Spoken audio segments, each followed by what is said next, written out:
श्री सीताराम चंद्राभ्याम नमः। अरण्यकांड 73वां सर्ग।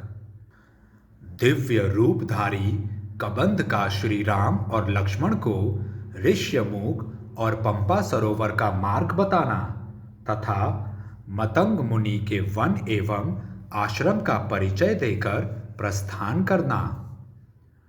श्री राम को सीता की खोज का उपाय दिखाकर अर्थवेत्ता कबंध ने उनसे पुनः यह प्रयोजन युक्त बात कही।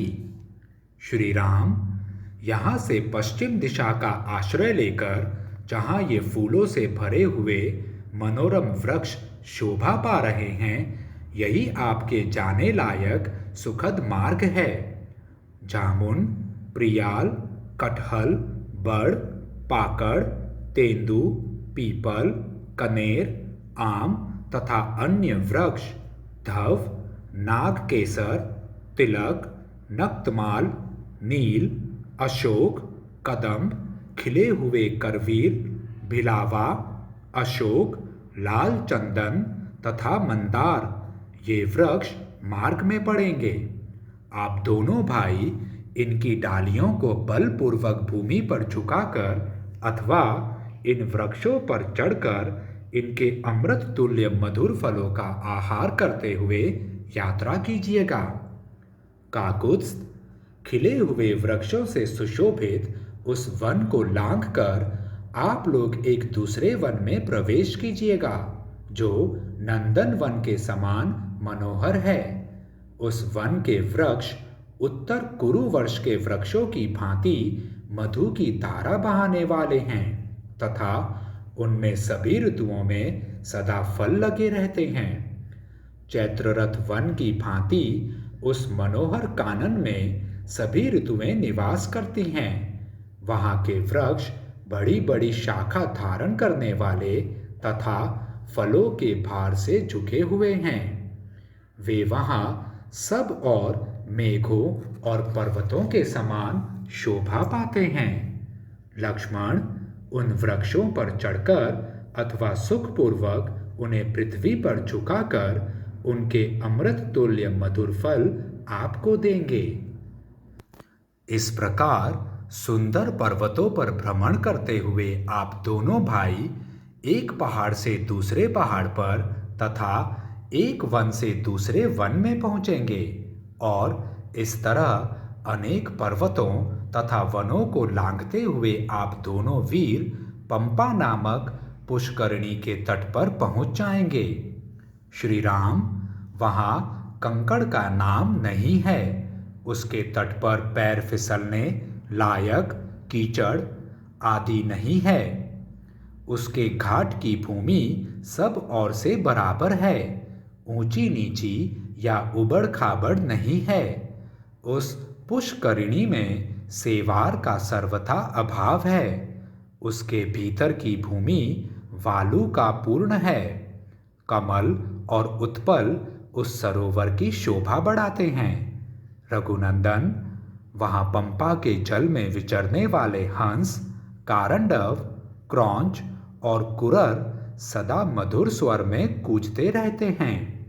वे मनुष्यों को देखकर उद्विग्न नहीं होते हैं, क्योंकि किसी मनुष्य के द्वारा किसी पक्षी का वध भी हो सकता है, ऐसे भय का उन्हें अनुभव नहीं है। ये सभी पक्षी बड़े सुंदर हैं। बाणों के अग्रभाग से जिनके छिलके छुड़ा दिए गए हैं, अतएव जिनमें एक भी कांटा नहीं रह गया है, जो घी के लांदे के समान चिकने तथा आर्द्र हैं, सूखे नहीं हैं, जिन्हें लोहमय बाणों के अग्रभाग में गूंथकर आग में सेका और पकाया गया है, ऐसे फल मूल के ढेर वहाँ भक्ष्य पदार्थ के रूप में उपलब्ध होंगे। आपके प्रति भक्ति भाव से संपन्न लक्ष्मण आपको वे भक्ष्य पदार्थ अर्पित करेंगे। आप दोनों भाई उन पदार्थों को लेकर उस सरोवर के मोटे मोटे सुप्रसिद्ध जलचर पक्षियों तथा श्रेष्ठ रोहित, वक्रतुंड और नल मीन आदि मत्स्यों को थोड़ा थोड़ा करके खिलाइएगा। इससे आपका मनोरंजन होगा। जिस समय आप पंपा सरोवर की पुष्प राशि के समीप मछलियों को भोजन कराने की क्रीड़ा में अत्यंत संलग्न होंगे, उस समय लक्ष्मण उस सरोवर का कमल की गंध से सुवासित, कल्याणकारी, सुखद, शीतल, रोगनाशक, क्लेशहारी तथा चांदी और स्फटिक मणि के समान स्वच्छ जल कमल के पत्ते में निकाल कर लाएंगे और आपको पिलाएंगे। श्री राम सायंकाल में आपके साथ विचरते हुए लक्ष्मण आपको उन मोटे मोटे वनचारी वानरों का दर्शन कराएंगे जो पर्वतों की गुफाओं में सोते और रहते हैं।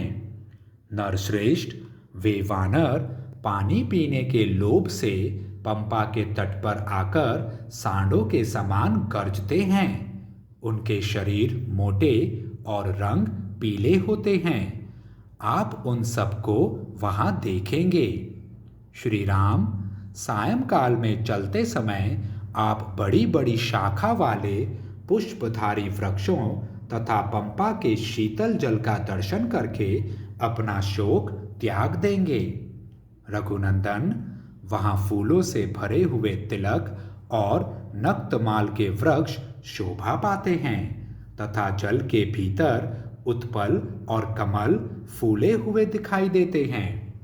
रघुनंदन, कोई भी मनुष्य वहां उन फूलों को उतार कर धारण नहीं करता है, क्योंकि वहां तक किसी की पहुंच ही नहीं हो पाती है। पंपा सरोवर के फूल न तो मुरझाते हैं और न झरते ही हैं।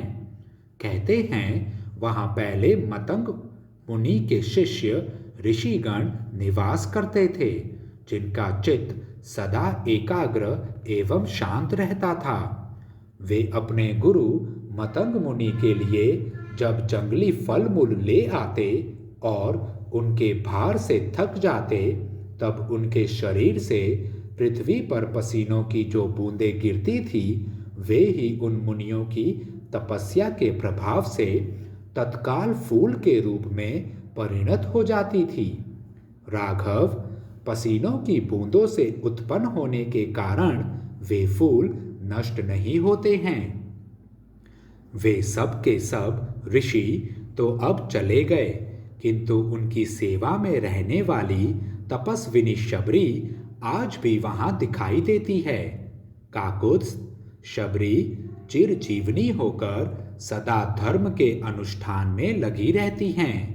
श्री राम, आप समस्त प्राणियों के लिए नित्य वंदनीय और देवता के तुल्य हैं। आपका दर्शन करके शबरी स्वर्गलोक को चली जाएंगी। ककुत्स्थ कुलभूषण श्री राम, तदंतर आप पंपा के पश्चिम तट पर जाकर एक अनुपम आश्रम देखेंगे, जो सर्वसाधारण की पहुंच के बाहर होने के कारण गुप्त है। उस आश्रम पर तथा उस वन में मतंग मुनि के प्रभाव से हाथी कभी आक्रमण नहीं कर सकते। रघुनंदन, वहां का जंगल मतंग वन के नाम से प्रसिद्ध है। उस नंदन तुल्य मनोहर और देववन के समान सुंदर वन में नाना प्रकार के पक्षी भरे रहते हैं। श्री राम, आप वहां बड़ी प्रसन्नता के साथ सानंद विचरण करेंगे।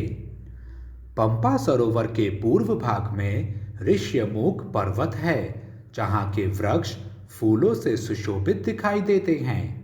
उसके ऊपर चढ़ने में बड़ी कठिनाई होती है, क्योंकि वह छोटे छोटे सर्पों अथवा हाथियों के बच्चों द्वारा सब ओर से सुरक्षित है। ऋष्यमुख पर्वत उदार अभिष्ट फल को देने वाला है। पूर्व काल में साक्षात ब्रह्मा जी ने उसका निर्माण किया और उसे औदार्य आदि गुणों से संपन्न बनाया। श्री राम, उस पर्वत के शिखर पर सोया हुआ पुरुष सपने में जिस संपत्ति को पाता है, उसे जागने पर भी प्राप्त कर लेता है।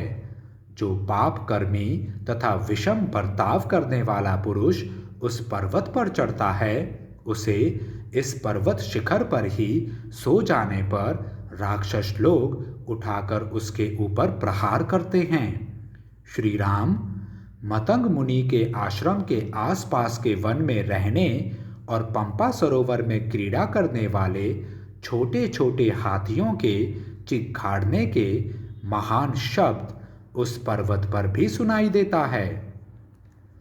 जिनके गंड स्थलों पर कुछ लाल रंग की मद की धाराएं बहती हैं, वे वेगशाली और मेघ के समान काले बड़े बड़े गजराज झुंड के झुंड एक साथ होकर दूसरी जाति वाले हाथियों से पृथक हो वहां विचरते रहते हैं। वन में विचरने वाले वे हाथी जब पंपा सरोवर का निर्मल, मनोहर, सुंदर, छूने में अत्यंत सुखद तथा सब प्रकार की सुगंध से सुवासित जल पीकर लौटते हैं, तब उन वनों में प्रवेश करते हैं। रघुनंदन वहां रीछों, बाघों और नील कोमल कांति वाले मनुष्यों को देखकर भागने वाले तथा दौड़ लगाने में किसी से पराजित न होने वाले मृगों को देखकर आप अपना सारा शोक भूल जाएंगे। श्री राम उस पर्वत के ऊपर एक बहुत बड़ी गुफा शोभा पाती है, जिसका द्वार पत्थर से ढका है।